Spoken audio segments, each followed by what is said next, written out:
Buenas, este es el tercer video del tema número 10 del curso de Física General 3, el capítulo de patrones de difracción y polarización, y estamos en la sección 37.3, resolución de una sola rendija y aberturas circulares.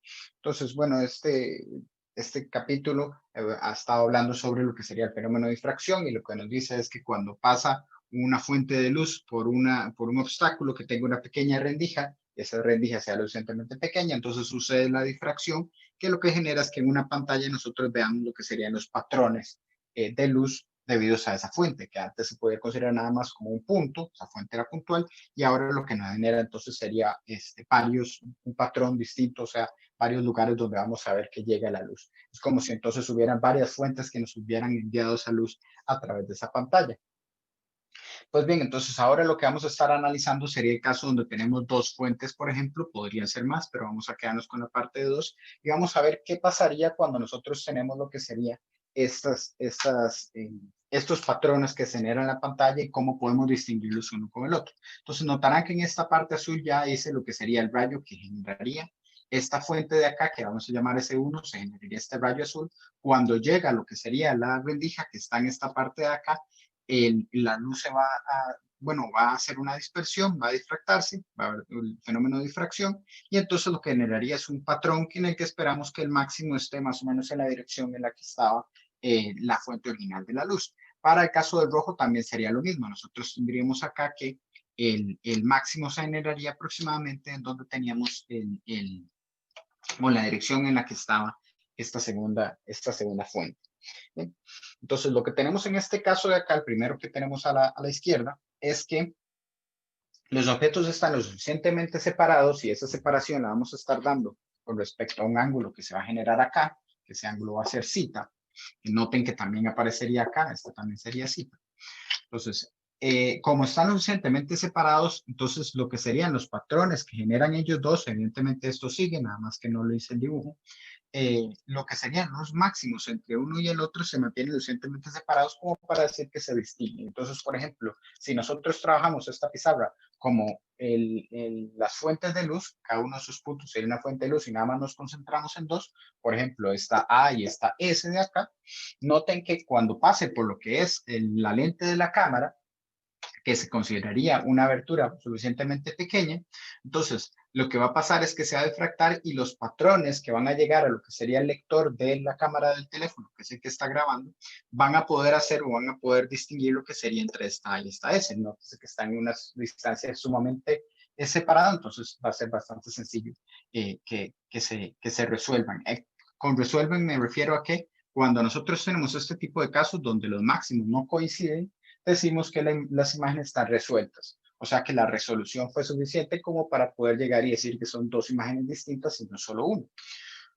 Pero cuando nosotros tenemos dos puntos que están lo suficientemente cerca y el ángulo se vuelve más pequeño, este de acá, que sería que se estaría generando, otra vez este de aquí sería cita, entonces lo que va a pasar es que los patrones de difracción van a empezar a mezclarse.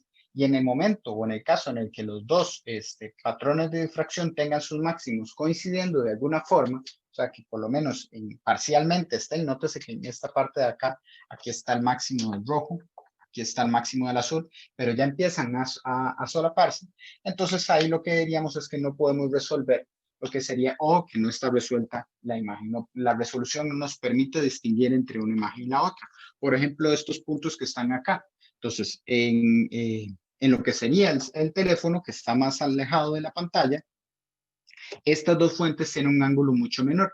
Para mi caso, donde yo estoy mucho más cerca, mis ojos sí pueden notar, sí pueden resolver lo que serían los dos puntos. Pero para la cámara que está mucho más lejana, donde están ustedes, bueno, lo que ustedes están viendo, esos dos puntos parecen casi ser uno.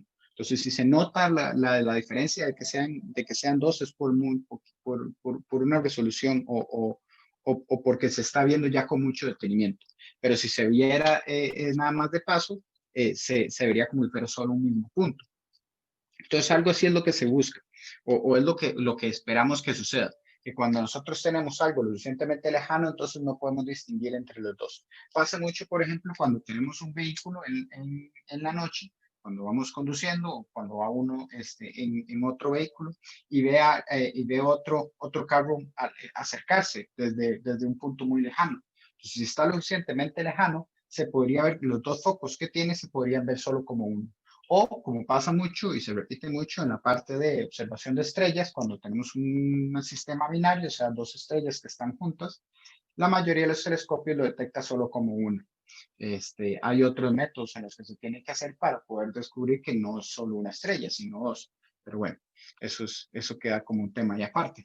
El asunto es que sí, este ángulo de acá, el ángulo que se genera entre ellas dos es lo que me va a estar definiendo a mí si yo puedo resolverlas o no. Si soy capaz de distinguirlas cuando lleguen a lo que sería la pantalla en estos casos, ¿verdad? Que es lo que nosotros estamos viendo más que todo. O en el caso ya de análisis práctico, lo que le llegue al objeto o al aparato que esté leyendo esa imagen. Por ejemplo, nosotros sería la parte interior de los ojos o en una cámara, pues ya lo que sería el receptor digital. Bien. Entonces, ese ángulo de ahí, nosotros, bueno, hay un criterio que es el criterio de Rayleigh, que es el que nos dice a nosotros si se va a poder o no resolver la imagen, o sea, que si se va a poder distinguir entre las dos fuentes. Y entonces lo que dice esta, textualmente digo, cuando el máximo central de una imagen coincide con el primer mínimo de otra imagen, se dice que las imágenes están apenas resueltas. Ese sería el criterio de Rayleigh. Entonces, a lo que nos referimos con eso es que si yo lo que tengo es el máximo de una, el máximo de la otra no puede estar junto con ella. Entonces, lo que podríamos decir, vamos a usar otro color por acá, es si lo que coincide es más bien el mínimo, entonces yo puedo decir que sí se resuelven, ¿okay? Que sí están apenas resueltas. Entonces, lo que me está diciendo, y que sea el primer mínimo. Entonces, si lo que coincide entre ellas es uno de los máximos y el primero del mínimo de la otra, entonces ahí sí yo todavía puedo resolverla. Nótese que los dos máximos están lo suficientemente lejanos como para poder distinguirlos. Si estuvieran más cercanos, entonces ya los dos máximos empiezan a traslaparse. Entonces sucedería algo como por este estilo. Hagámoslo aquí a la derecha. Una tercera imagen donde lo que tengo es algo como por este estilo. Nótense que aquí todo esto se traslapó. Entonces, eso nos generaría lo que sería la confusión, o ya no podemos distinguir de forma correcta lo que serían las dos imágenes. Entonces, no es necesario que coincidan los máximos, con solo que ya haya un traslape, entonces ya podríamos tener, o ya no podríamos distinguirlo. Entonces, lo que necesitamos es que coincidan mínimo con el máximo. Entonces, esa distancia que hay entre este punto de acá y el mínimo es la distancia que habría entre los dos máximos. Entonces, nótese que el hecho de decir cuánto es la distancia a un primer mínimo, también me va a decir entonces cuál va a ser la distancia que hay entre los dos máximos. Y nosotros sabemos que en esta parte de difracción, los patrones de difracción, teníamos que para el primer mínimo, cita sería lambda entre A. Nótese que ahí entonces M sería 1 por ser el primer mínimo. Entonces ese sería, perdón, el seno de cita. El seno de cita sería lambda entre A. Entonces, que esa es la condición que tenemos para la parte de difracción.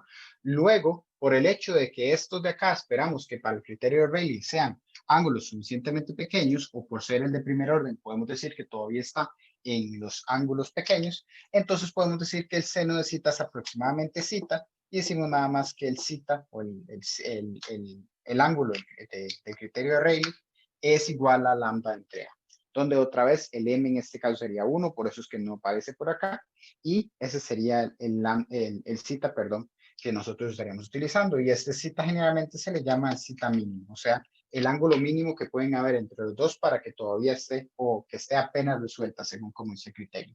Si las dos fuentes están a un ángulo mucho más pequeño que el cita mínimo, ya no se pueden distinguir. Si están a uno más grande, entonces pues evidentemente se volverán mucho más fáciles de distinguir las dos fuentes.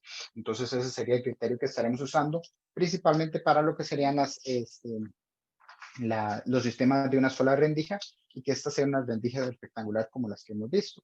Pero, nosotros en general, cuando estamos analizando esta parte, nada más lo que estamos viendo son pues rendijas rectangulares, estamos viendo en la pantalla. Sin embargo, lo que serían las lentes de las cámaras y, por ejemplo, nuestros ojos o los telescopios, microscopios, todo este tipo de materiales, lo que utiliza son aberturas circulares. En lugar de tener una pequeña rendija de este estilo, lo que nosotros tenemos es una abertura circular. Entonces, con las aberturas circulares es un poco distinto como salen los patrones de difracción, se ven un poco distintos en lo que sería la pantalla.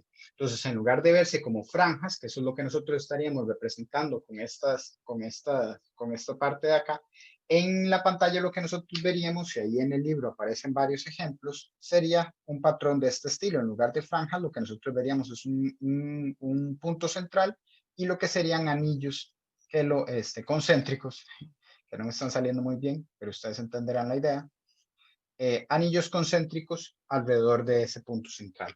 Entonces la idea es que este de acá sea el máximo, que representaría este de acá, y después los otros serían los mínimos. Entonces lo que nosotros buscamos en una abertura circular es que los dos máximos se puedan resolver o, es decir, que el otro máximo quede donde está el primer mínimo, que vean que lo estoy haciendo como si estuviera en ese primer anillo.